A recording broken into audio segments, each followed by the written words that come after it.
আমরা দেখতে পাচ্ছি যে মোল্লা, এই যে আমাদের বন্ধু, প্রাণপ্রিয় বন্ধু শামীম, সে এই যে আজকে আবার নতুন করে নিয়ে যাচ্ছে এই ঝালমুড়ি। কিন্তু ঝালমুড়িটা বললে ভুল হবে, এটা শুধু চানাচুর মাখা।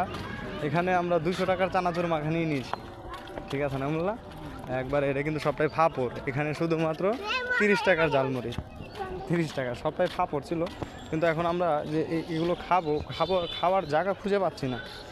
এখন দেখা যাচ্ছে যে ওই যে লাল বিল্ডিংটা, ওই জায়গায় মনে হয় আমরা যাব, কিন্তু ওই জায়গায় যাবো না। এদিকে অনেক মানুষ, গাইজ। হ্যাঁ মোল্লা কি বলে, আমরা মোল্লার কি বলতে চাই আমরা একটু শুনি। বন্ধুরা বলেছে সামনে নিয়ে যেতেছি আর তাহারিছি ব্যক্তি থাক আমরা এই যে বন্ধুরা বৈশা আছে, আমরা যাই অনেক খামো। হ্যাঁ এও এখানে লক্ষ কোটি কোটি জনসংখ্যা, কিন্তু আমরা এখন জনসংখ্যার সামনে এখন আমরা ওদিক যাম, ওনে যাই।